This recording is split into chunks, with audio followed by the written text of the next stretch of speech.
This is Christine Brown, and while I have to listen to this podcast as my motherly duty, you have the choice not to. My sons, and of course Michael, sometimes say some naughty things when they're trying to be funny, but really, they're just being stupid. You still want to listen? Go right ahead. I am not your mother.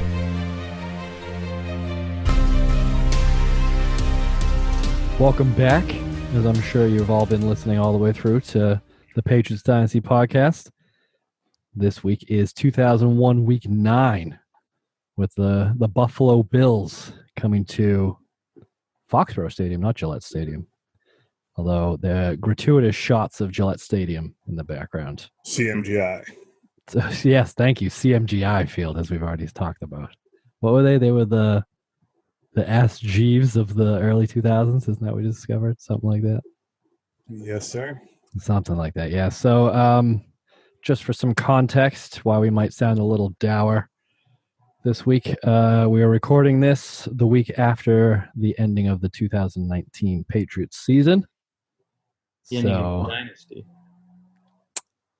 Some would say that. Well, a lot of media would say that. I'm not ready to call it quite yet, because they've been saying that for the past, what would you say, 10 years that the Dynasty has ended?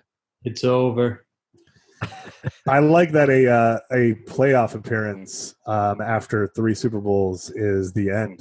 Yeah, so that's and a pretty 12-4 season while battling through a platitude of injuries. Andy, Platitude? That's not the right word. Sold his house. That's true. Oh, he sold his house? It's And over. Alex Guerrero sold his too, didn't he? Free agent. And he's a free agent. He'll never And he come back. moved There's to no way. Connecticut. Belichick hates him. It's physically impossible for him to come Wow. back, I'm pretty Oh. sure. Hooked. Yeah, but is it now, play devil's advocate here. Isn't it, wouldn't it be a little bit interesting to see Brady go somewhere else just to kind of add to that bar conversation of like who's better, Belichick, Brady, who needed who more? I mean, obviously it's a different conversation because he's older, the teams are different, whatever. It's kind of stupid, but could be fun to talk about. It'd be interesting. Yeah. Imagine if like Brady wins one and then Belichick never wins another one. That's pretty embarrassing for him. My money would be on the other way around. I know, that's what I mean. It's more likely for the coach to coach until he's 85 and sneak one in there. Oh, at least, yeah. But if Brady brings the fucking Titans to the Super Bowl, it's not bad. You put him on the Colts or something. Yeah. Isn't the Chargers the lead spot? I don't get that, man. They're terrible. Yeah. And the Raiders, give me a break. Right. You guys still take I'm sure Belichick will see eye to eye with, what's his name? Not Al Davis, his son, with the bowl cut. Fuck's his name? Oh, that guy. Al Davis Jr. Yes. Is it? Sure. I don't think He's so. such a weirdo. He's a real weird dude. Awesome. All I know is the chances of the Patriots letting Brady go is minuscule because I don't know if you guys know, but there's a $13 million cap hit if he leaves. And that's a huge amount of money to be sitting around for nothing. So, Yep. but we don't talk about that. Nope. We're here to talk about 2001 Week 9 with the 1-5 Buffalo Didn't get Bills. to introductions before getting sidetracked. Nice. Yep. I mean, at this point, do we even need introductions? Everybody's here. The whole damn crew. If you don't know who we are by now, you can Google it. If you Google Steve Brown, it's hilarious. It's like a yo-yo champion. All right. I'm going to do that right Dude, now. that guy is legit. I'm actually looking that up right now. So I Dude, think he's like a yo-yo master. He like teaches other yo-yo guys. He's like an OG yo-yo. I'm not seeing this Legend. yo-yo guy, but I'm going to type Just in yo-yo image guy. it. Stay tuned. I set Oh. a Google alert for Andrew Brown. So every time my name comes up in like a new Google story, I get notified. There is a defensive lineman for the Cincinnati Bengals named Andrew Brown. And there's some also sort a of, whole lot of guys who've done a whole bunch of I terrible was going to shit. say a lot of victims Yeah. and murderers and all kinds of weird things out there. Yeah. But you know what? This yo-yo guy looks fucking awesome. Doesn't he? Yeah, his beard is sick. Forget the yo-yos. I don't know. His tats are on point. He makes walking the dog look cool. Shoot the moon. Anyway. Speaking of great beards, I guess, as a segue, Buffalo Bills head coach Greg Williams, does he have a beard? That was I a don't think stretch, that one. Andy. Yeah, I don't think so. That one. I don't think so. All right, fuck it. He does have like a cool fro, though. Yeah, something like that. He's got 2 G. Yeah. Oh yeah, this is Greg with 2 Gs. He also has a very square head, I feel like. I will say about Greg Williams, because this popped up in the broadcast, and I thought it was very cool. He was talking to his team, or talking about his team, and he says his team is too young and not talented enough to overcome penalties and mistakes. Yes. I thought that was pretty neat. Well, this is the same Greg Williams who was the interim Browns head coach in 2018 after Hugh Jackson was fired, because he's more of a defensive coordinator, I think. Right. Yeah. Yeah, that's usually what he is. He's been in the league since '97. Mostly as a defensive coordinator, but he had got a couple of shots at head coach. This, of course, was the 01 through 03 with the Bills, where he went 17-31. And then the year with Cleveland, he had 8 games there. He went 5-3, but they didn't bring him back as a head coach because I think he seems like a bit of a loose cannon from the way everybody talks about him. Bounty gate guy. He is. Yeah, right, yeah. So he's Yeah, did you watch the Hard Knocks with him in it? No. Which one was that? Oh, the one last year, right, with the Browns? Yeah. No, I didn't actually see it. He's a I hard. don't have HBO. He's like an old school, grumpy cunt kind of guy. Yeah. How do you feel about the Bounty Gate? Dude, I don't know. I mean, I think it's like whatever, dude. They're trying to hurt each other anyway. It's just football. That's what I thought. I mean, it's kind of weird to put a dollar amount on somebody's head, but at the same time, they're all trying to kill each other. So Right. Between like saying go hurt him and go hit him as hard as you can. Right. And I think like even the money thing was just like them, again, not right. The optics, it doesn't pass the optics test, but they're just, it wasn't like this whole infrastructure to like decimate people, I don't think. Right. It's football. Yeah, it felt like the actual punishments that came down, like Sean Payton being suspended for a year and all that crap, like it just seemed so over the top. Yeah. Yeah, I mean it was definitely like an optics thing, and you don't want a brutal sport to be like mired by things like that. But he like Greg said, he's an old school guy. Yeah, it doesn't excuse his actions though. I want to be on record. Way to save that. So in his head coaching career, he has faced Belichick 6 times, all while coaching the Buffalo Bills. He lost 5 of them. Can any of you name the one win? I can, but I cheated and I looked. Was it the 31-0? It was, yeah. It was game week 1. That was his only win against the New England Patriots and Bill Belichick. Yeah, but what a win, huh? Yeah. Yeah. And then they finished that season pretty strong too, I believe, by coming back to, I don't remember which one was where, but playing the Patriots again last week of the season, and in the perfect bookend, losing 31-0. The first game was in Buffalo. The last game was in New England. Yeah, okay, that's what I thought. Yeah, that seems right. From the visuals that have been burned into my memory. That pick in the end zone. Yep, yeah, because they had the second string in until the Bills started driving right at the end, and then they put the first string defense back in and held them to keep it 31-0. It's beautiful. What I want to know, Mr. Brown, is Greg Williams got in trouble for the Bounty Gate thing. How come Sean Payton doesn't get in trouble for bringing, like, he's carrying around $100,000 or something of cash and enticing his players to win a game? Doesn't that promote betting? Betting's legal now in New Jersey. Yeah, but you can't. Can you bet like if you're on an NFL team or against or for or whatever? Probably Yeah, I mean not. Pete Rose. I think Exactly. you would have something to say about it. Exactly. So, why doesn't Sean Payton? You know what? Sean Payton should just get suspended every year. How about that? Anyways. That sounds great. I think you're on to something. Go Yeah. off, King. All right. Speaking of terrible, though, the Bills this year would finish the season 3-13 after coming into this at 1-6.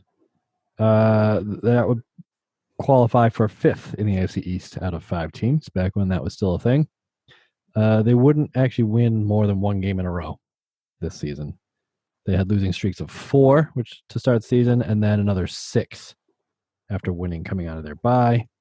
And this is game that we're catching them now is part of that 6-game losing streak. Let's see. Other notable coaches, literally nobody. This team was so bad that nobody else ever got a job in the NFL afterwards. As a head coach, anyway. I don't know if they... He replaced... do you know who he replaced on the Bills? Who replaced? Who Williams replaced? Who? He's a famous guy. He was the Marv architect Levy? of the Flutie Rob Johnson fiasco. I'll give you a hint. Oh, no, that wasn't... I've gone far. It's not Marv Levy, is it? No, it was Wade Phillips. Oh, I feel like I confuse those two guys. Is that weird? I can see that. Well, Wade Phillips is that like defensive coordinator who every once in a while gets a shot too, isn't he? Yeah. Exactly. Yeah. So that's kind of because of Bum Phillips, yeah. Why are they related? He's son of Bum. He wrote a book called Son of Bum. Yeah, he did. Yeah, I'm son. I actually read some excerpts out of it in preparation for this podcast. Oh, really? I hope You that's true. tell. I fell deep into the Flutie Rob Johnson rabbit hole. It was quite a rabbit hole. There was a whole bunch of shit that went on. Dude, it was ridiculous. Yeah, I mean, I didn't realize it went that deep. yeah. So we can get into that now if you want, because I mean, the next thing is the starting quarterback, as we've made aware, is Rob Johnson, and he was the replacement for Doug Flutie, really, right? Yeah. Yeah. Now I remember the San Diego game. We touched on this. Like, did anything go deeper than that? You want me to get into it? I got a timeline. Yeah. All Yeah, right, let's hear it. let's do it. So he's a 4th-round draft pick, Johnson, for the expansion Jacksonville Jaguars. Right. He plays 3 years there. He starts 1 game. He played his ass off in that 1 game. And if you remember, this came up with the Matt Castle conversation. They gave up a 1st and a 4th-round pick to trade for. Wow. So they brought him and Flutie in 1998, I believe. Yeah. And he sucks. He starts the season 1-3, and then Flutie takes over when he gets hurt. He turns the season around. They make the playoffs. Flutie goes to the Pro Bowl. Everything's dandy. Right. The next year, they go 11-5. This is where it all blew up. So Flutie started 15 games that year. Right. They're making the playoffs. He sits out week 17 because they couldn't change their playoff seeding. Mm-hmm. Johnson comes in, slings all over the field, plays his ass off, and then Wade Phillips starts Johnson. Oh right. my In the god! Music City Miracle game, right? Playoff game. Yeah. I forgot that's how that went down. Yeah, which turned out to be the Music City Miracle. Yes. Yeah. No way. Yeah. Yeah. So then they lost, obviously, to the Titans in that game. And then the next year, they split time. Flutie went 4-1. Rob Johnson went 4-7. And at the end of that year, their decision, Wade Phillips said, I think we'll stick with Rob Johnson. Wow. And they let Flutie go. Yeah, because I think it was just me and Mike that did the Chargers game, but because they traded him to the Chargers, Yep. Doug Flutie, and at the time, I think the Chargers were undefeated and the Bills were winless Yeah, so Flutie And went. everybody's like tearing him to bits. They were 1-15 the year before, and then he actually played. They played each other that year, and Flutie was 4-2, and had like turned around the Chargers, and then there was like a dramatic like game-ending scramble touchdown that Flutie had to win it for the Chargers. And I remember that play happening because everyone was like, "Dude, fuck Rob Johnson." I guess that's what happens when you trade a first-round pick for him. Yeah, Right. so that was actually 2 weeks before this game, I think. Yeah, That was 7-01, yeah. it was. Yeah, it was there week 7. And then Rob Johnson like breaks his collarbone in this game. Spoiler alert. Yep. And he basically was never the same. Or he kind of was though. Well, yeah. He just never had the one he game just where he never played got his better. ass off. Right. Right. Yeah. That was it. Wow. Well, thank you for that. I forgot about all that. Yeah. I went that. down and like there was so many like instances throughout this whole thing of like, oh yeah, Rob Johnson started the game. They were losing. He gets a concussion. Flutie comes in, scores 24 unanswered points, and they win. Like I read that like 4 different times. So similar to the Tom Brady Drew Henson I was thinking the exact same thing. situation in Michigan. Yep. Like they just want Rob Johnson to be good. Mhm. When he isn't, they just put in the backup to clean things up again. Yeah. See, I thought he was like a high draft pick. Yeah, so did I. The 1st and 4th, like that's where that like reputation came from. Yep. Of like we got to use him because we. So I guess technically it was a high draft pick, just not by the Jags. yeah. Fuck. Yeah, and so they rolled with Rob Johnson and Alex Van Pelt of all people this season. It's a great who name. Obviously had to finish this game and then the rest of the season because Rob Johnson, who I think that was also another knock on Rob Johnson, so he could never stay healthy too. Oh yeah, he was injured ton. And then so after that Music City Miracle, I think it took him 20 years to get back to the playoffs. Yeah. The curse of Flutie. Yep. And did Flutie make the playoffs in those 20 years? Because he was on the Patriots team, so he must have. Yeah. So not as a By starter, default. maybe, but Right. yeah. Curse of Doug Flutie. I love it. And they still haven't won a playoff game since then, right? Because they lost this year too. Yep. I don't believe so. So tough. He's the Babe Ruth of Buffalo. Yeah. I mean, I don't think they've won Or since the year they lost that 4th Super Bowl in a row. Yeah, I think you're right, Steve, because they lost in the first round in both those years. I was looking at the 98 and 99. Yep. does it compare to the Antonio Brown curse? Because he got him. The Raiders, Steelers, and Patriots.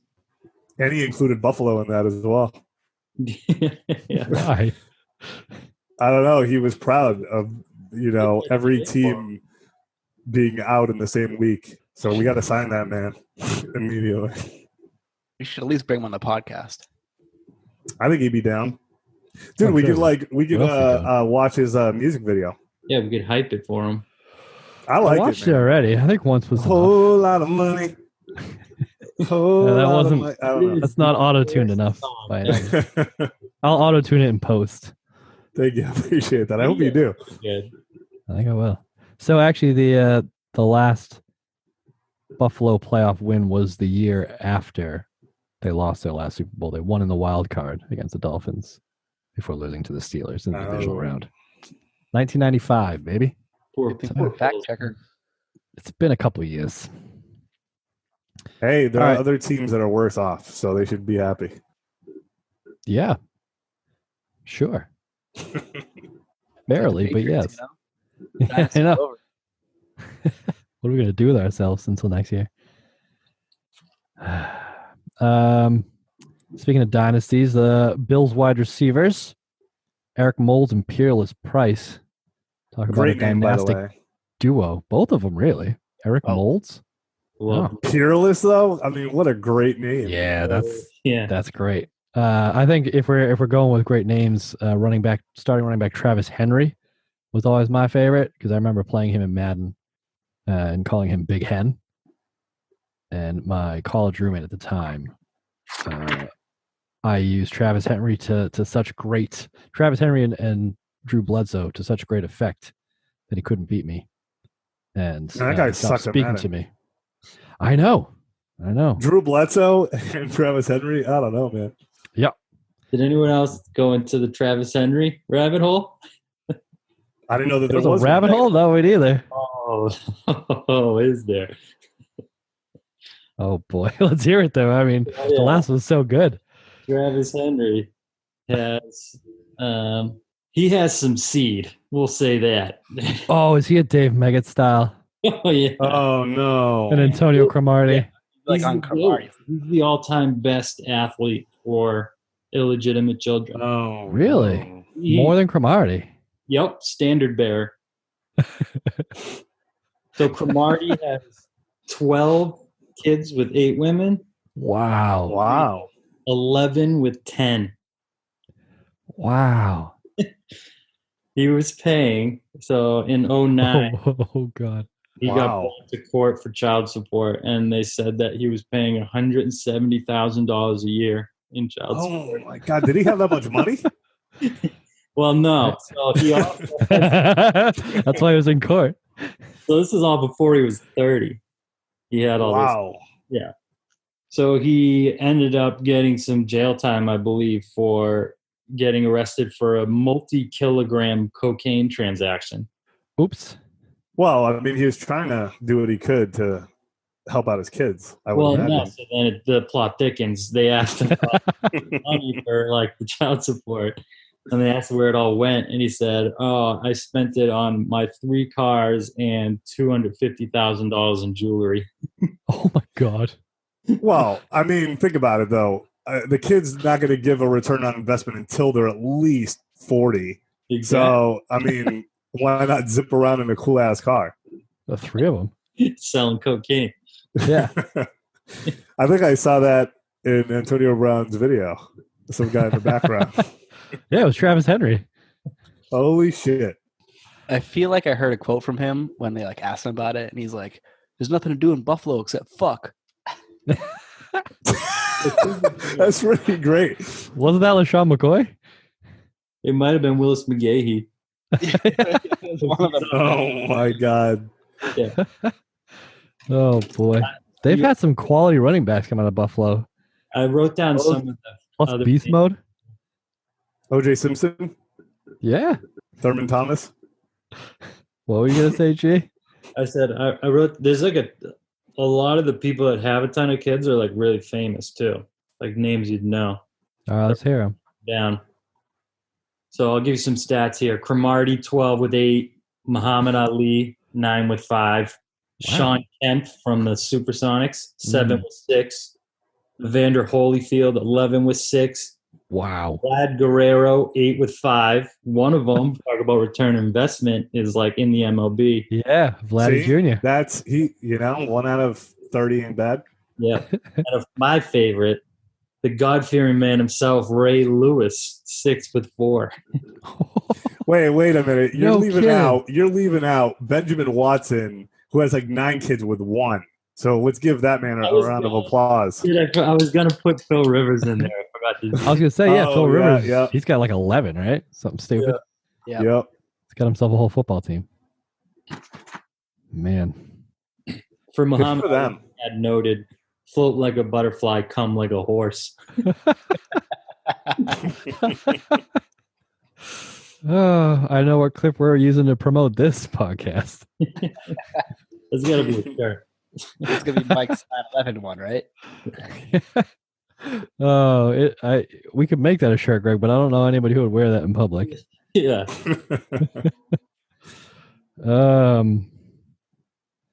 Speaking like coming like a horse, the only boy. Pro Bowler on this team was the only Larry Centers, the fullback. Ooh, love Larry. Yeah, who was third in he a receiving Pro Bowler? yards on the team and 4th in rushing yards. Because Yeah. there's a lot of names I recognize, like on that defense, even. Oh yeah, we even got the defense. The only other name that I had for offense was tight end Jay Reamersma. I think I Yeah. pronounced Oh, that yeah. right. Oh yeah. Yeah, that's a great fucking name. And he looks like a poor man's Rob Gronkowski, which we can talk about later if you want. But yeah, let's get to the defense. There was some pretty big names on this defense. Defensive backs Nate Clemens and Antoine Winfield. Bolts. Solid. Yeah. Yep.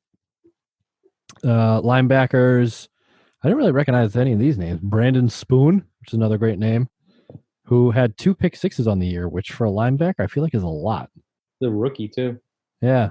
Jay Foreman, who led the team with 101 tackles. Don't remember him. Or Keith Newman, who I also don't remember.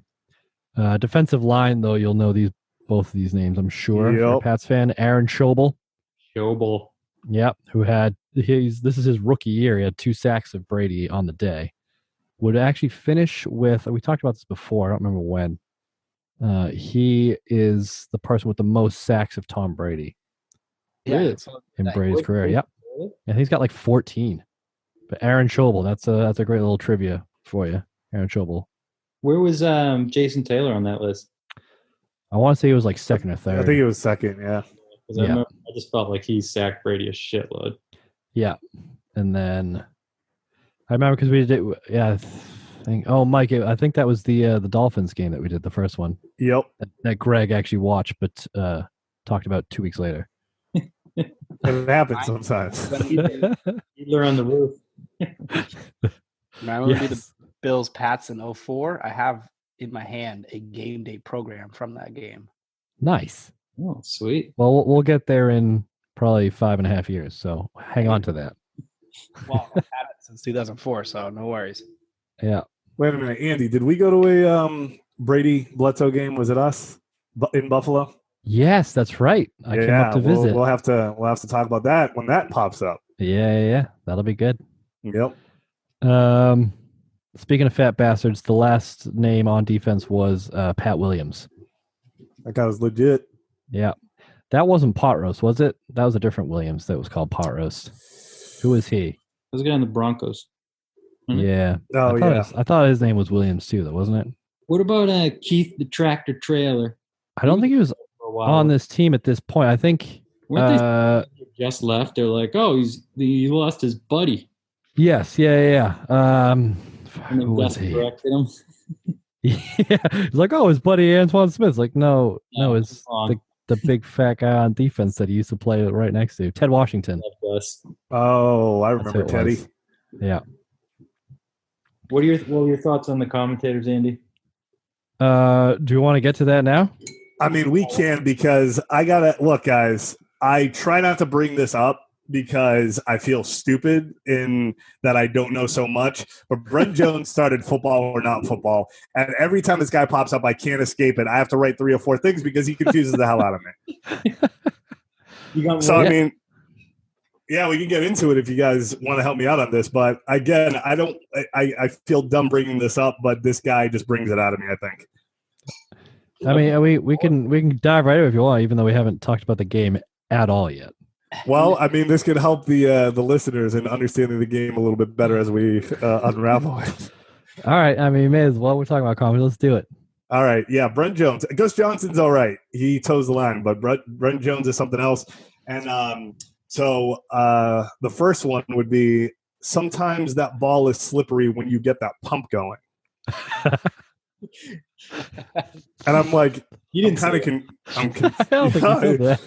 definitely did, and I don't understand it. So could you fill me in on this? Is it football or not football? It was like a sunny game too. Why would it be slippery? I guess, have no idea. I guess if you pump it up enough, it'll get like thing? Super. Yeah, it's like the opposite of Deflategate, and the ball gets super. Yeah, you can't grip it as well, so it kind of slips. So it's like an Aaron Rodgers gate. Yes. Yeah. Okay. So that's what you guys think? It's like a air thing? If I'm being completely honest, I don't actually know what the fuck he's talking about. He said it, I swear. Oh, I'm sure he did. I don't know if he knew what he was talking about.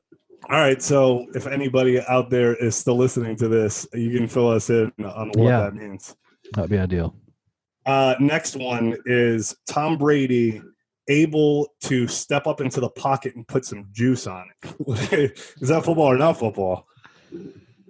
I think that's football. Because the pocket, I think we may have talked about this before, is what the I offensive don't think we line- have. No? All right. So that's what the offensive line tries to create around Tom Brady to keep the defenders off of him. Like And a that little wall. U-shaped. Yeah. No, Oh, you U-shaped wall. that's called. Why don't they call it a wall? That's called a pocket. Because it's curved, so they have to call it a pocket. Because he I sits got you. in I it. got you. Yeah. You don't put things in walls, right? So There's like what a does little putting bit of juice on the pocket mean? I think the juice was about the football and how hard he threw it. Because I gotta say, Tom Brady can fucking huck a football back in 2001. Oh, Man. okay. It's kind of like the high cheese in baseball. You know, Okay. there's a lot of, so it's like yeah. that. Now I get it. How come Brett That's Jones heat. didn't say that? I don't know. put some Oh. juice on it, baby. Okay, so that makes sense. So step up in the pocket and put some juice on it. Okay. Yeah. Baby. This one he was talking about Rob Johnson. I don't know anything about Rob Johnson, and I don't know if it pertains to this, but he said he needed about 6 inches, and he has it.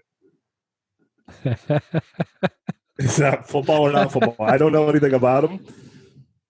6 inches hard? Well, I don't think it was easy. I don't know what we're So- right. Well, guys, I don't know what we're talking about. Well, I mean, it makes a big difference. 6 inches. Sure. Well, it's a game of inches, right? So I It's figure true, yeah. And 6 There's, inches a, is there's some pretty big men on that field. right. If 1 inch is important, and like how you use that 1 inch in a game of inches, and 6 inches has got to be pretty good, above average. Yeah, I would think so. So that's a football thing. Game of Yeah. inches. Yep. Okay, Definitely cool. football thing. And then the last one, and this was the most confusing for me. He was under pressure and had to get it off. Why, dude? You've never been under pressure and had to get it off, Mike. I've never played football like this, so I've never been a Not in quarterback. front of 50,000 people, I don't think. You 15, Right. You hear the garage door opening. You're like, oh no, mom's home. Oh, I see. Yeah, Greg. That's Jeez, gross. jeez. What the hell? Pretty But sure yes, he I was have talking been in about the that pocket situation. collapsing. I believe. What was that? It's now or never. I did have that scenario though, but I was watching. I think it was MTV programming in my room, and I heard footsteps. So, Yep. all right. Well, thanks, guys. I'm gonna try to understand these things a little bit better. But Brent Jones, he's a man of words. Now, is this just a Brent Jones thing, or Gus Johnson would never say these things. How dare you? I mean, it hasn't just been Gus. Hasn't just been Brent throw Jones. out? No, but no. no, but he seems to bring out the best in these questions. He did start this whole thing because it seems Mm. like everything he says is multi-layered, and he's a little bit more intelligent than I am. So yeah? And he's Yeah, big.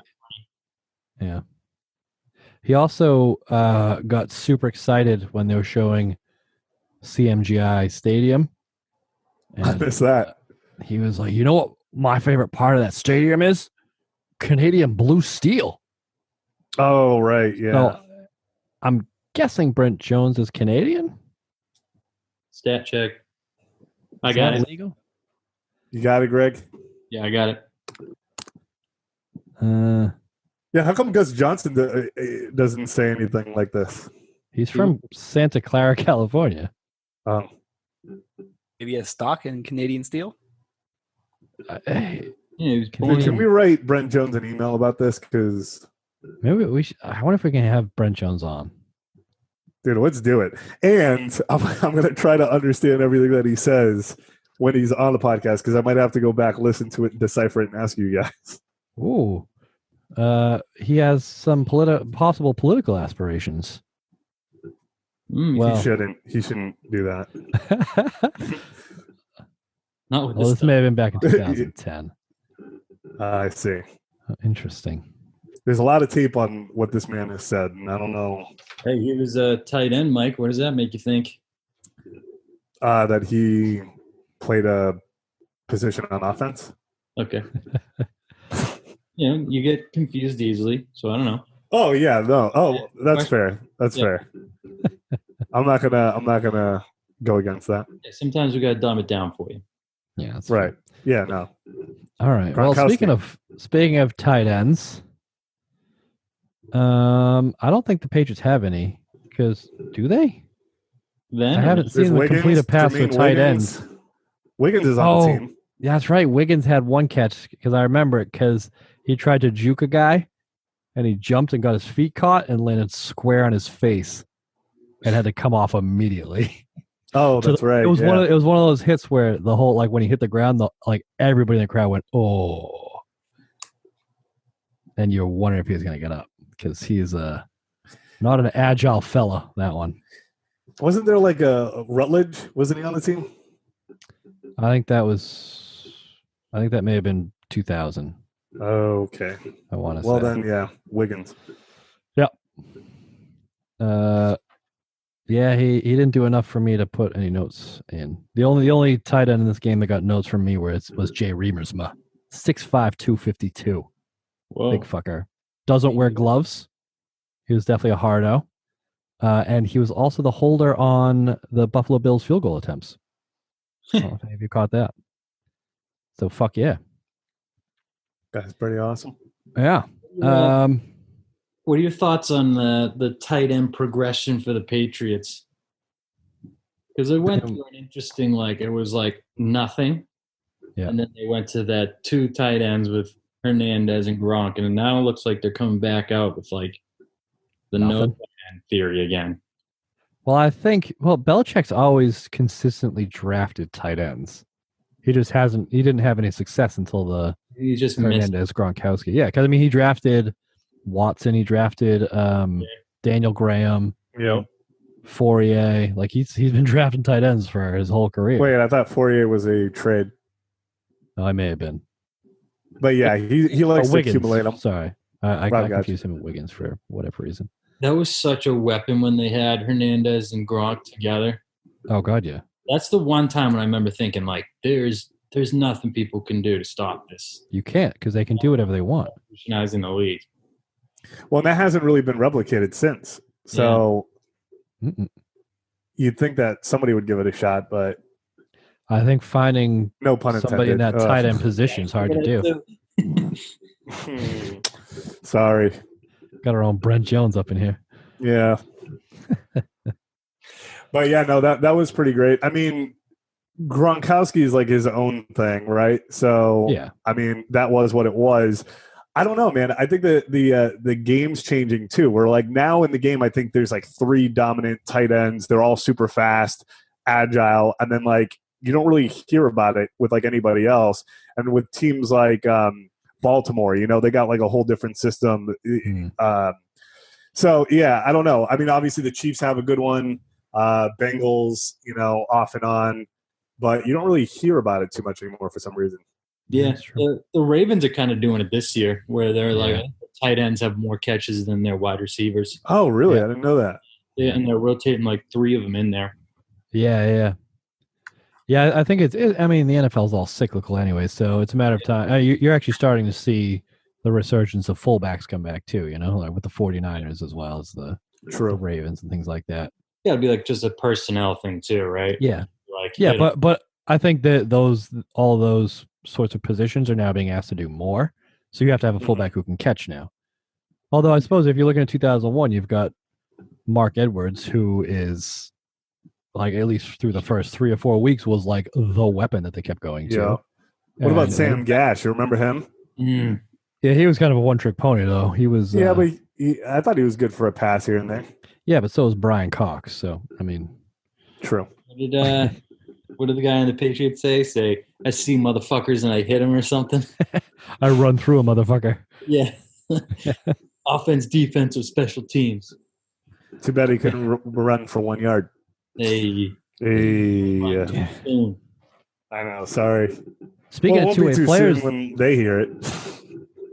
Speaking of two-way players, though, did anybody else see that Terrell Buckley was playing wide receiver again this game? Yeah, that really confused. That's silly. Yeah, and they keep chucking bombs to him because that was Brady's interception in this game. Was they decided to take a shot and then he threw a pick, but that shot was to Terrell Buckley again, which is very strange. I was watching in and out, and then I came back to that play. Yeah. I just saw the two of them jumping up for a jump ball, and I'm like, what the hell is going on here? Yeah, why is he number 27? That makes no sense. Seemed like a bad ball too, or bad decision, obviously. Yeah, I mean, I think it was one of those designed because I want to say the Patriots had just got the ball back, but I think they had just gotten like a. I can't find it. Yeah, they got it back the next play. Yeah. So the Bills went through. Oh, the Patriots scored the touchdown to Falk, the Brady to Falk, off of Troy Brown's nice punt return. Wait, are we getting ahead of ourselves here? No, so this is first quarter. Okay. And then the Bills went 3 and out, and so then like the first play off of the next punt return, he took that shot on the first play. Gotcha. So I think they're just trying to like put the game away, Didn't work. No, but I thought the Patriots special teams in general had a pretty good game. Well, actually, I don't think anybody really had a good game in this. No, I mean, Troy Brown had that 30-yard like punt return in the first quarter. That was pretty awesome. Right, on a 28-yard punt. Yeah, which we'll get into the punting because that was pretty cool. Let's do it. Want to go to the punting? Yeah.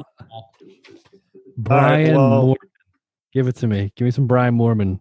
Yeah, man. I'm going to say this was almost like the best moment of the game for me. But I would say the best play of the game is Brian Moorman, Bills punter. He got a 20-yard punt from his own 20-yard line to the 40. And on that play, which is pretty sweet, Akeem Akbar actually touches the ball accidentally, and the refs miss it.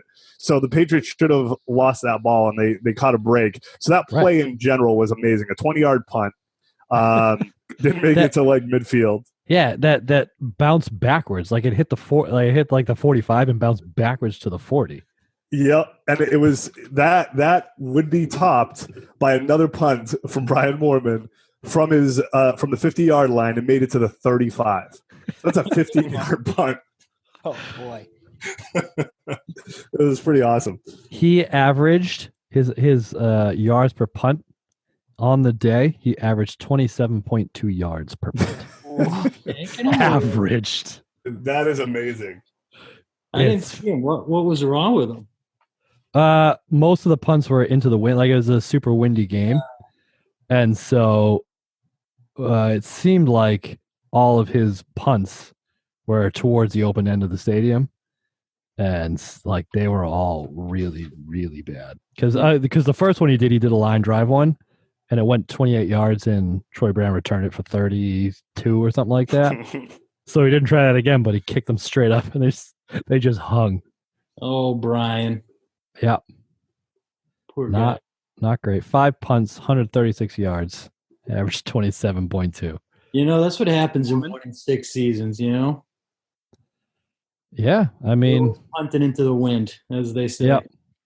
You'd think like that they would try some kind of different technique, given that it was pretty rough every time, but they just kept going for it.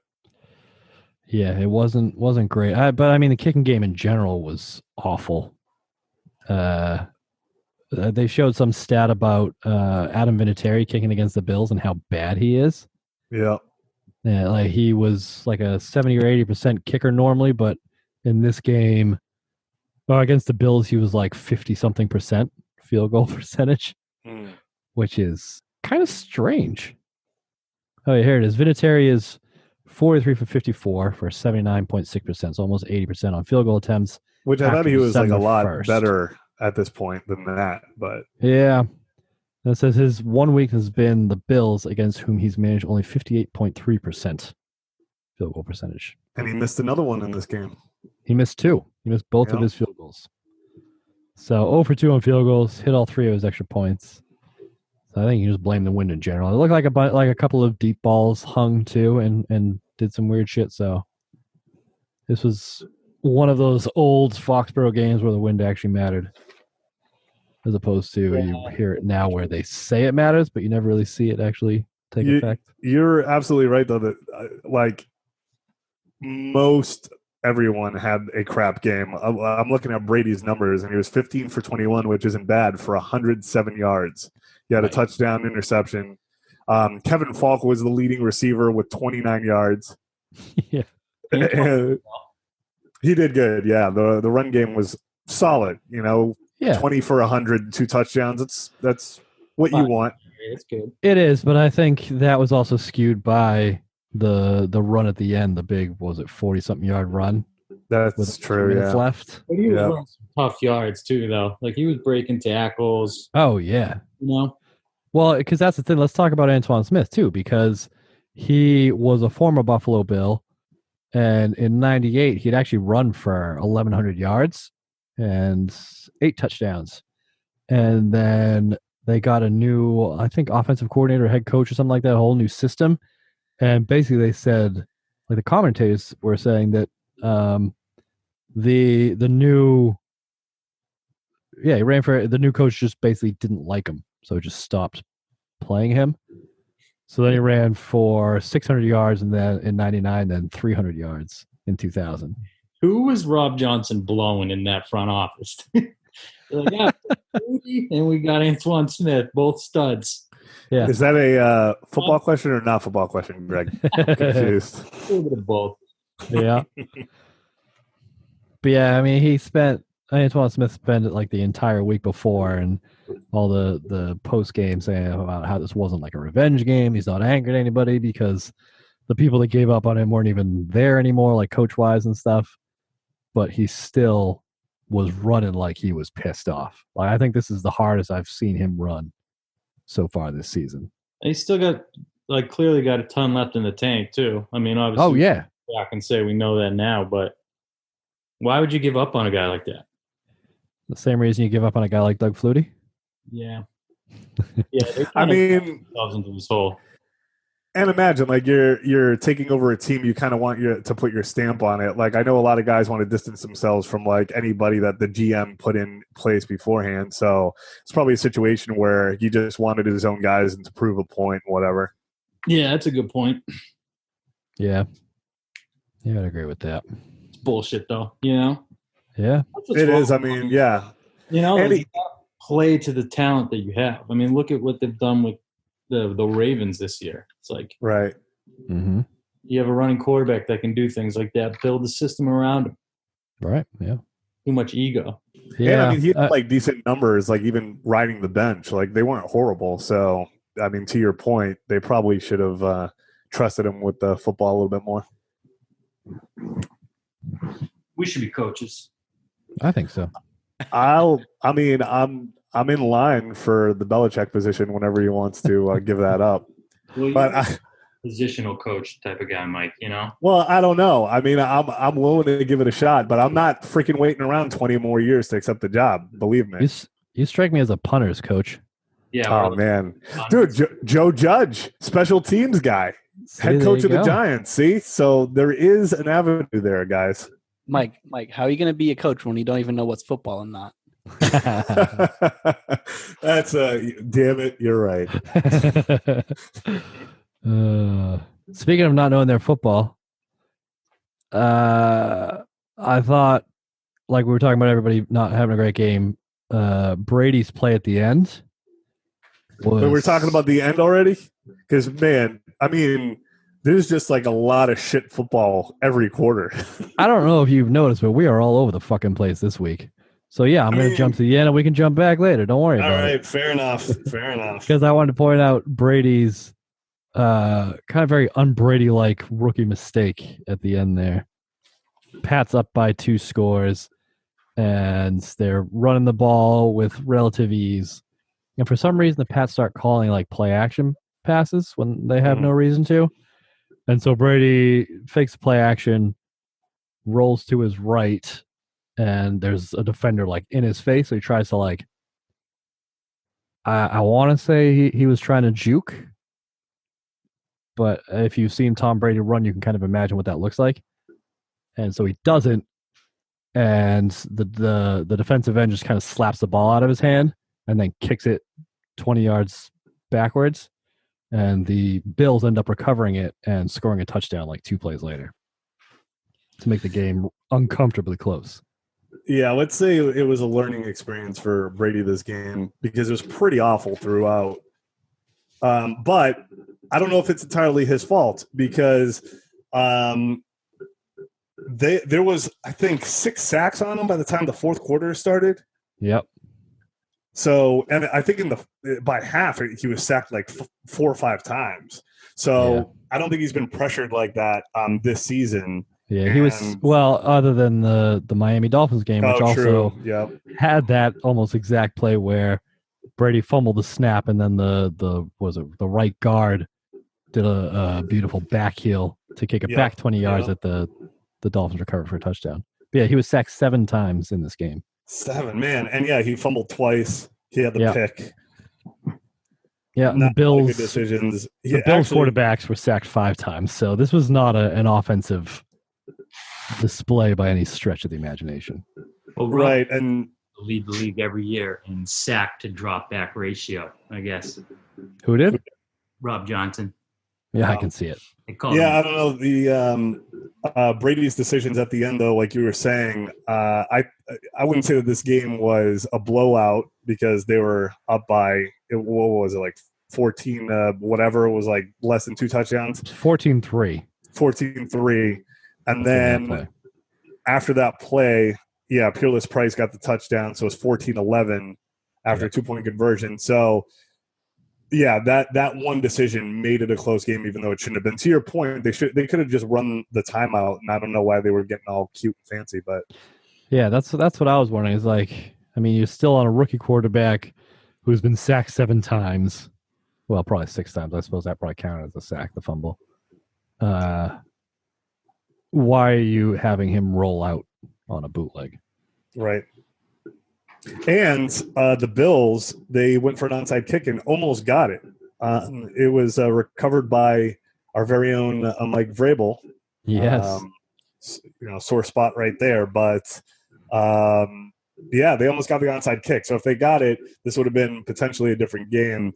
And, we're not – even at this point, I don't think we were used to seeing Brady make, these decisions. So – yeah, it was and it was interesting too. I'm sure you saw some of this, but in reading some of the articles, because now there's about 50,000 articles written every game that we have to sift through during this time. But they were talking to him about it, and he did say that it was a learning experience, and it was, I think, the first time where he was coming off a little bit more humble than like confident, which was, I think, probably good for this moment in the season.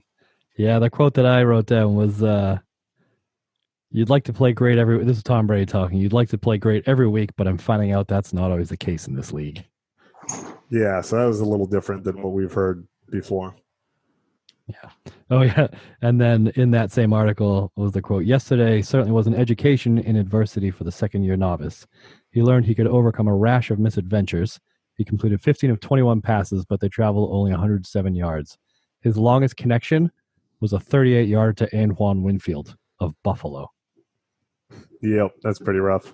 Yeah, again, it's pretty amazing, though, that Belichick stuck with him because I don't know. I mean, we saw with Stidham, he throws 1 pick 6 and, he never plays again. So, and this is right around the time that Bledsoe was starting to come back. I think they were expecting him to be ready the next week. So the fact that Brady won that amazes me looking back on it. Yeah, I'm a little it almost makes you feel like the situation is different.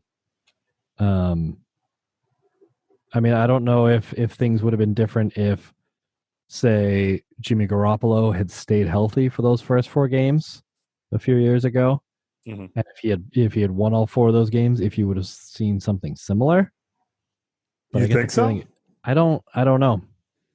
Wow. Because it feels like a similar situation where you knew that the start is coming back, but if the guy that plays those first 4 games gets you to this point, I mean, obviously this is more than 4 games, but if he gets you to this point, and I think at that point, Garoppolo was playing better then, before he got hurt, than Brady was playing here. So I'm not quite sure how that would have worked out, but yeah, you're right.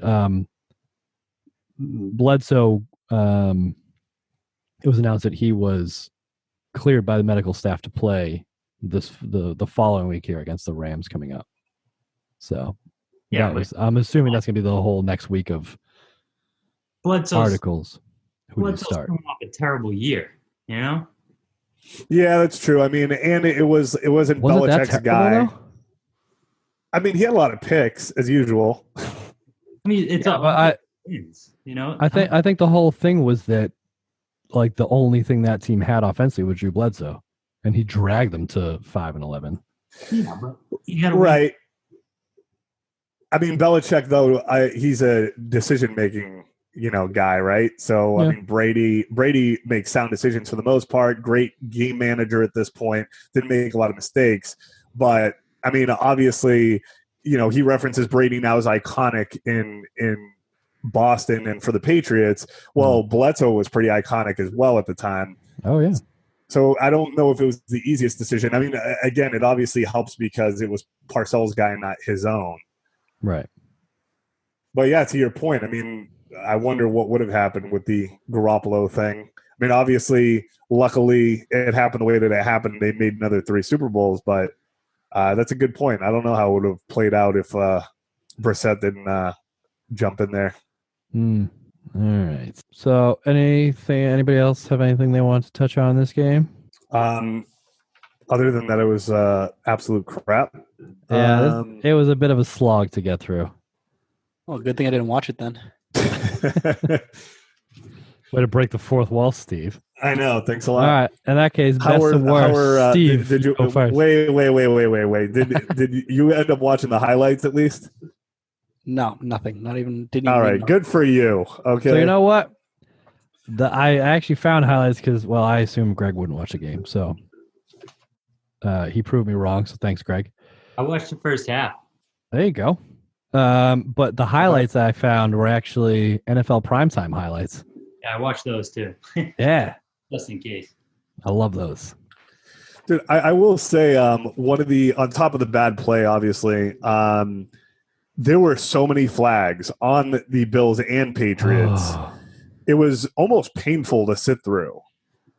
I think the announcers were getting a little antsy too, but obviously not, the Belichick type of team and whatnot that we're used to, but so many on both sides. So obviously the referees were shit or something. Yeah, they weren't great. I don't know. That was rough. I think it'd be interesting to touch on some of the stuff that was going on around this game as well. Some of the notes that you had, Andy, on Terry Glenn, I thought were pretty interesting around this time. Here we go. So this is still kind of in the peak Terry Glenn saga of will he ever play for the Patriots again? And the story that came out in kind of the aftermath of last week's game on Tuesday in the Boston Globe was that Terry Glenn has depression. And the quote is, Glenn confirmed that chronic depression is the physical disability cited as the reason the receiver was unable to take his mandated drug test at the appointed time during the offseason. That tardiness earned Glenn a 4-game suspension at the start of the season. That is not to be confused with the season-long banishment Belichick tried to impose when Glenn bolted from training camp because he felt the team wasn't being supportive enough in his protest of the league's sentence. Right. So now we're getting into the whole Housewives of Orange County. Hey, level. I don't necessarily agree with that. You son of a bitch. I could tell it in your voice. All right, give it to me then.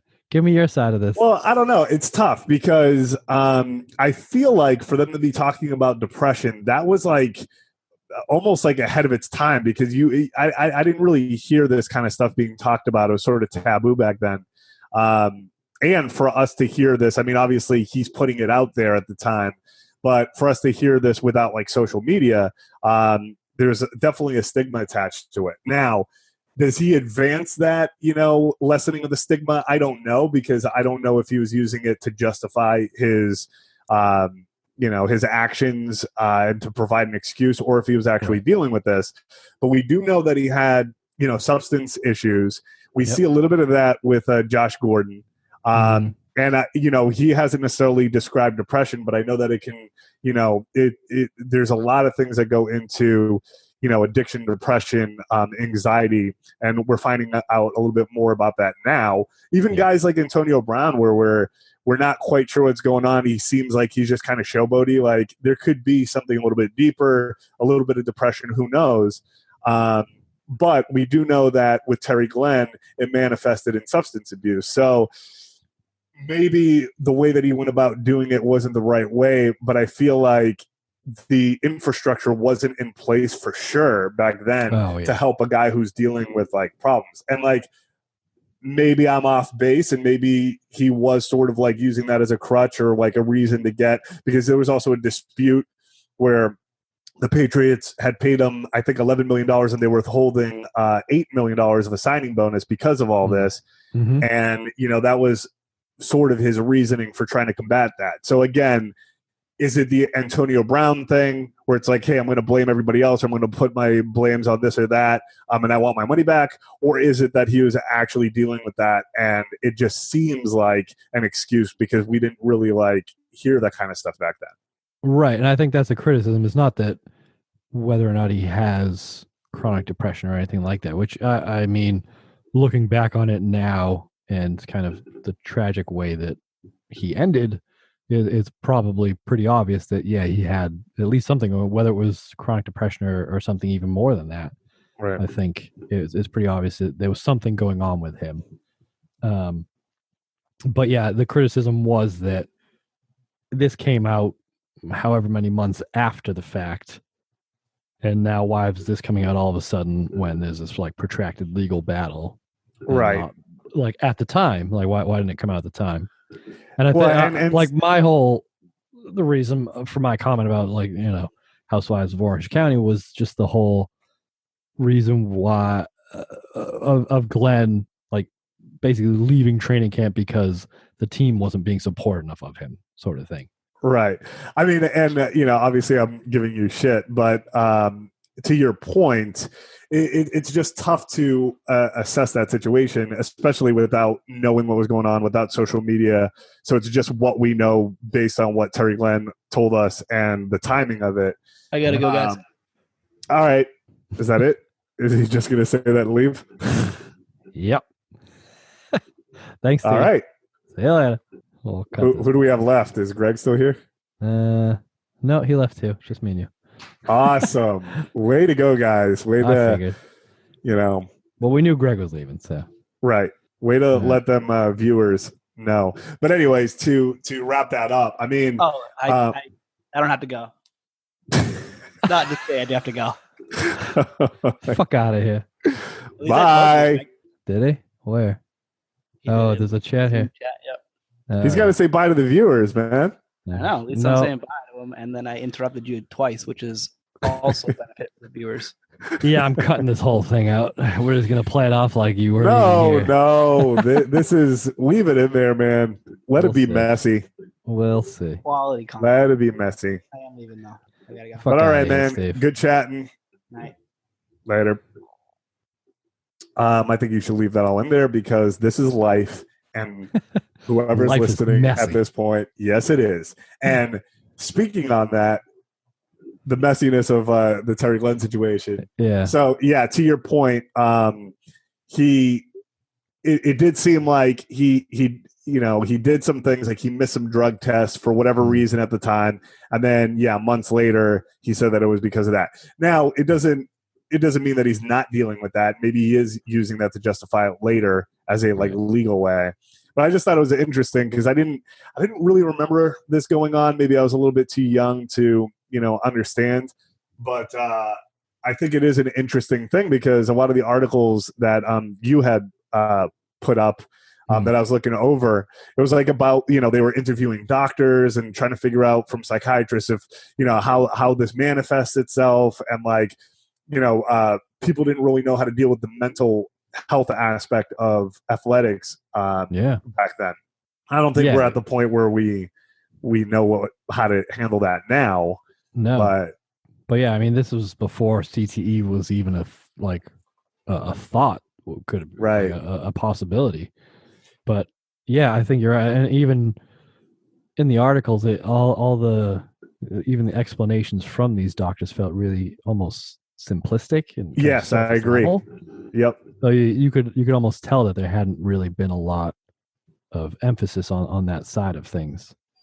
But it wasn't even just the depression and stuff, because there was another article too, like specifically focusing on Terry Glenn's mental health. And the quote that I pulled from that one was, the Norfolk County District Attorney's Office has dismissed the felony intimidation of a witness charge against Glenn stemming from a May 16 incident in which he allegedly assaulted Kimberly Combs, the mother of Glenn's 6-year-old son. So, right, and I saw that, and I didn't remember that happening either. So again, I don't know if this was like public knowledge, or maybe I wasn't paying attention to it, because I doubt I was reading newspapers and around this time. But right, yeah. I mean, obviously we would hear about it more with the social media aspect of today. But I just thought it was interesting. I mean, and it's also, I don't know, it's a tough thing to talk about, because it is a very real thing. I think that now a lot of more people understand what it is, or at least experience it a little bit more, and are willing to talk about it.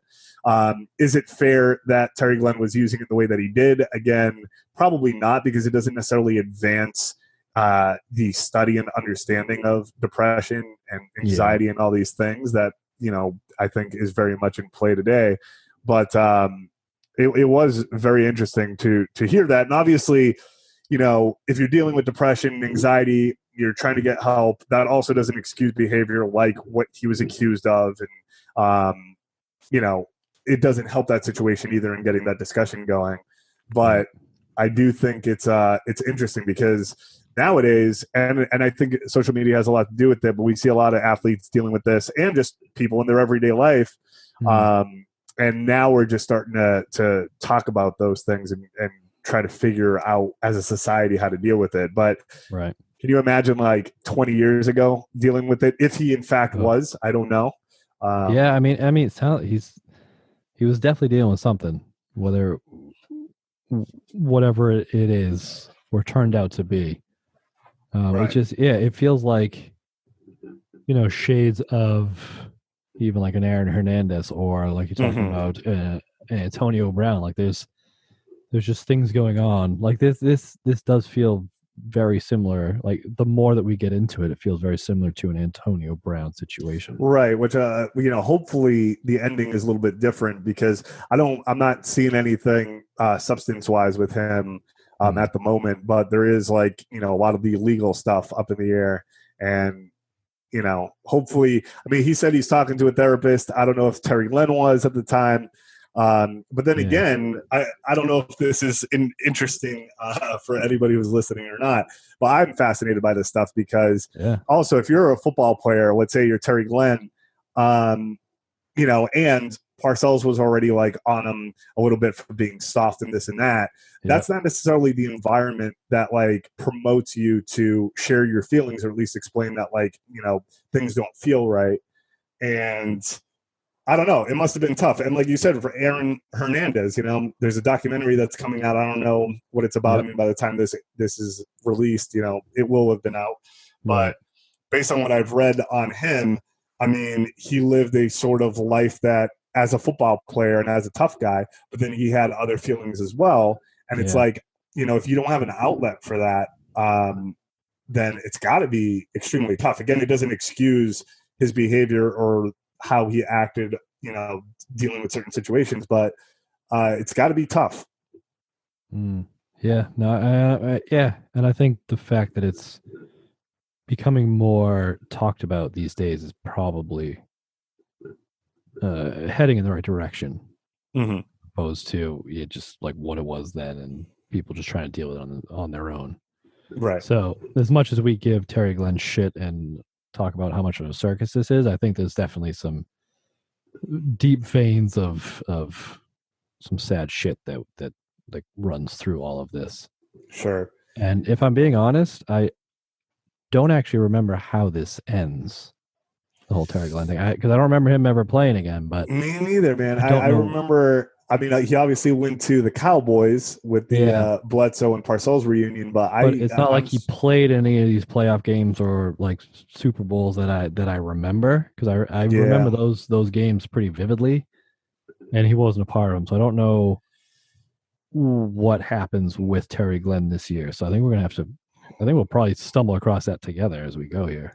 Right. I mean, that is the interesting thing about looking back at these things, is just kind of like understanding what was going on behind the scenes that we didn't quite necessarily have an understanding for. Yeah, because I think especially with these, positive football seasons, the things you remember are all the good things, Right. Well, for the most part. Yeah, well, I mean, what negative stuff did you remember about the 2001 season before we started doing this? The 2001, not much. That's what I mean. It was all pretty exciting. Yeah, I mean, when it comes to sports, I think you remember the good bits, and then for the most part, unless there's some really heart-wrenching thing like the helmet catch or something, you don't really remember the bad stuff. Yeah, that's true. I mean, I'm also wondering around this time, because obviously Belichick was establishing this like culture, right? And it might not be the easiest thing to deal with when a player is sort of acting up or acting differently than, he's not towing the line for whatever reason. And, as a coach, he obviously was like, we're going to do it this way and I don't want any distraction. So it's not necessarily the most encouraging environment anyway. But I also understand that, because you're trying to implement this sort of structure and this like, what this team is going to become and what it became. Yeah. But we also see because outside of like mental health or, sitting Terry Glenn and making those decisions, maybe he doesn't play the rest of the year. I don't know. Or like you said, you don't see him show up in any game. So, I mean, maybe that was a Belichick thing to just try to make a point. I mean, there were articles about how he was already screwing around with the injury report. There was at one point 18 players on it or something like that. Yep. So, because he got reprimanded or something. Yeah. Here it is. Belichick was asked if he had issued such a lengthy injury report at the behest of the league office, which sometimes questions such reports when few injuries are listed. 4 times Belichick was asked if the 18-man list was a result of such a reprimand. His replies were as follows: no, nope, no, not that I'm aware of. So you're right. He was definitely like playing games with that whole injury report thing, even back in 2001. Right. So, I mean, I think all these things come into play. Obviously, I think he's softened over the years, because with the Josh Gordon situation, I think they were a lot more accommodating. I feel like you always hope for the best. Like the Corey Dillons and the Randy Mosses kind of softened him to bring it in those plays, because he see that it can work as long as the player has the right mindset. Right. But yeah, I agree. Yeah. So anyways, I mean, it'll be interesting to see how it plays out. And, I'm just interested as I get older as well, and as society progresses in whatever way it's going. It's interesting to look back and, I'm sure there's going to be other situations where we get a little bit more insight. We're like, oh, okay. Maybe there was something more going on. Yeah, absolutely. But anyways, I don't know if anybody wants to listen to this stuff. So there you go. No, that was great stuff. So let's. I think we should wrap this up. I think we've talked for quite a bit about all sorts today, even some Bills game. You want to start your best and worst? I mean, the obvious best, which I wanted to avoid picking this, but it was the best, was the Antoine Smith sort of touchdown that sealed the game. I think it was 1:57 left on the clock. They're trying to kill time, and then Antoine Smith blows through pretty much everybody that was trying to tackle him, gets a monster 42-yard run, makes the score 21-11, and that pretty much seals the deal. Yeah. Before that, to show how bad this game was, my best play was a Patrick Pass kickoff return that was fumbled, picked up. He runs across the field, bounces off a few guys for a 19-yard return. That was my best play before that. I mean, it was exciting. Sure. Wait, you didn't like the Troy Brown end around that got called back for holding? The reverse? Yeah. Yeah. It was good. That was one of my notes about Gus Johnson and Brett Jones. That's not a fucking reverse. Right. An end around. Right. And I did write a note on that, though. I love Brady's handoff because he timed it perfectly to him. Oh, yeah. He held it long enough to make the play work. Obviously, it didn't, but no, yeah. All right. So then, what was your worst? The rest of the game. Well, the worst I would say is just any offensive line play that allowed a sack. I mean, and even like the hurries. I would say all 12 of them. Yeah, the offensive line was terrible. It wasn't good. Yeah. Which, again, I saw another article that they were talking about, oh, well, maybe Bledsoe was better, because he would have been better if he had a better offensive line or whatever. They were talking about how the offensive line play was a little bit better in, Brady's tenure in 2001. And I'm like, I think they were the same. It's just sort of the decision-making and whatever that comes with it. No, you're right. But I did like the quote from that article. In 1999, Bledsoe played behind a line from which only one player remains.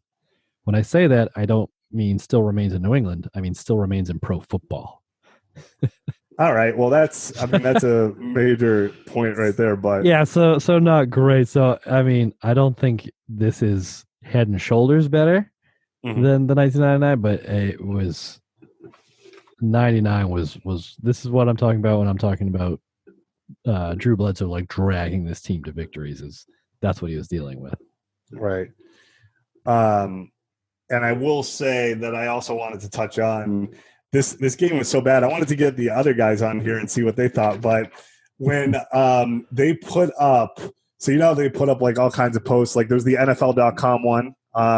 Where this time the Patriots were finally mentioned. It's the first time all year that the poll for NFL.com actually referenced the Patriots. Yep, I have it here. It was what has been the most surprising aspect of the 2001 season thus far. And the first option is emergence of Tom Brady, which Brent Jones picked. Yep, exactly. So I thought that was because he's in New England, but actually it was just because he's in New England. Right. And if anybody has listened to some of these, they'll know that there's been a bunch of these NFL.com polls, and they have nothing to do with the Patriots, even though they're during the Patriots game. Exactly. But then the best thing that I thought that they put up there was they were talking about Ted Johnson's favorite books. You're going to steal my reader. Steal my best. No, go for it. Go. All right, that's a great segue. Yeah, no, my best. I actually had two. They're talking about Ted Johnson being an avid reader, like you said. Turns out his favorite book is The Notebook by Nicholas Sparks, apparently. That's so good. Which those of you who have or are currently dating somebody, that got turned into a movie with Ryan Gosling. And it was fantastic. Yes, and will make your significant other very mad at you after watching it because you're not a Nicholas Sparks character. From what I will admit that I watched that movie on my own at like 3 a.m. by myself. That sounds about right. I needed to know what it was about. And by the end, because I think it's a horror film and nobody wants to talk about that, but it is a horror film. And by the end, I think I cried by myself for at least 35 minutes, not out of like the love story, but out of sheer fear that that's like a possibility. Terror. I mean, yeah, that's fair. But yeah, that graphic that you're talking about, they actually list like. They put up the graphic. I have it here. I took a screenshot of it so I wouldn't forget it. Ted Johnson's favorite authors: Deepak Chopra, Nelson DeMille, I believe is pronounced.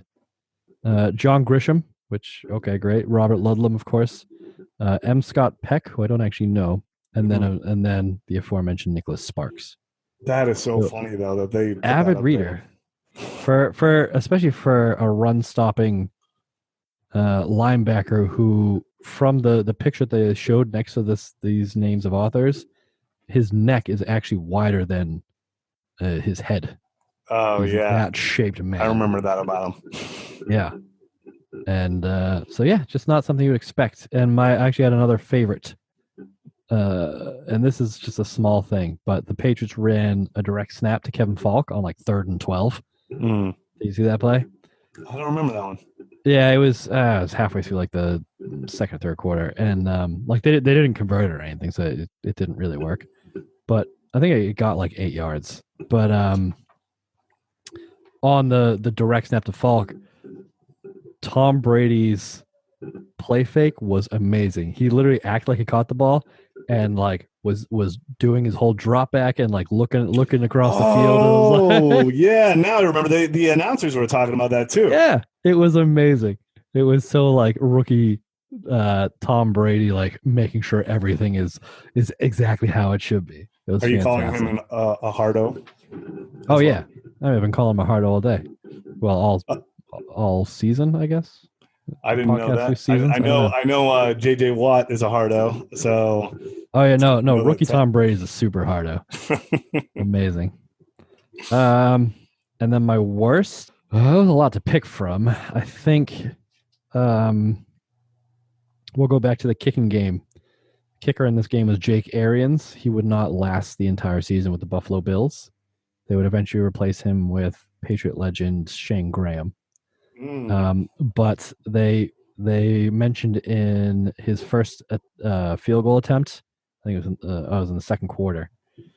They talked about how this was the first, or the fact that his last 2 field goal attempts have been blocked before kicking this one. So this is the first time in 3 kicks that he didn't have one blocked, and he made it. That's pretty good. Yeah. So that was that was what kind of game this was. It was one of those. So, all right, I think that does it for this week. What do we have to look forward to, Mr. Mello? I don't know, but don't ruin it for me either. Because again, I'm experiencing this season as if I don't know. I think you will know this one. Oh, don't you dare. The greatest show on turf is coming to town next week. Okay. One of the games you remember, I'm sure. I remember all of them, okay? I'm just trying not to so I can enjoy I don't think you do. You don't remember any of these games. Don't you lie to me. But everybody remembers the first Rams game because that's when shit got serious. So join us next episode when the St. Louis Rams come to town, face the New England Patriots, the currently 5-4 New England Patriots, and we will see you then. Bye. Ta-ta. Ta-ta. Oh, man.